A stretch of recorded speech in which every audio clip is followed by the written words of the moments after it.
What's up guys, Sal here. So Samsung's best offering in the foldable genre, the Galaxy Z Fold 3 will launch in less than 2 weeks of time. And at this point, we know almost everything there is to know about the handset, from specifications, features, and even the price. And judging from the available information so far, the Galaxy Z Fold 3 doesn't outright beat its biggest competition, Huawei's Mate X2 in all the phone segments, which right now has the most impressive bleeding-edge foldable hardware. Samsung could have easily made the Z Fold 3 better than the Mate X2 in literally every segment, but they didn't, and that's actually a smart decision. Here's why. You see, the Galaxy Z Fold 3 offers better specs and features than the Mate X2 in areas like display, 120Hz versus 90Hz. The Z Fold 3 has ultra-thin glass, the Mate X2 doesn't. There's an under-display camera on the inner screen of the Z Fold 3, while the Mate X2 has none, S Pen functionality, IP rating, and more. But there's one area where the Mate X2 totally outweighs the Z Fold 3, and it's the rear camera.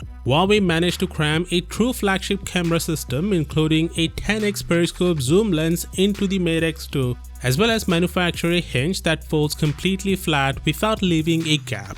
The Z Fold 3 by comparison has only a 3x telephoto zoom lens and a noticeable gap when closed.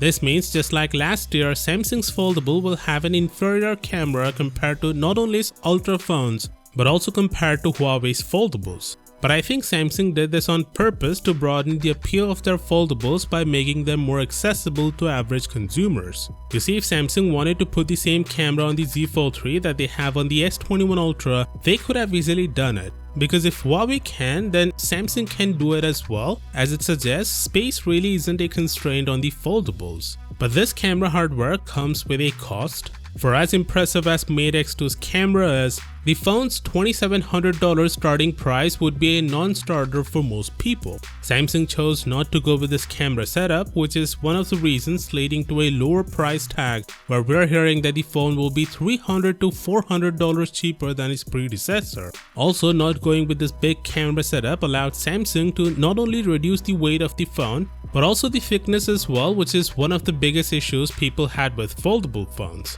So, am I happy that the Z Fold 3 doesn't have the latest camera hardware? No, absolutely not. But I'm totally okay with it this year because I totally understand that at this point, it's not the specs that will sell the foldables, but their price. With the Z Fold 3, Samsung is surely taking a step in the right direction, but we'll have to wait and see whether or not average consumers would take a leap of faith with the Z Fold 3, as it's now a little more accessible to flagship buyers. Of course, do let me know what do you think down in the comments, and as always, I'll see you tomorrow. Peace out.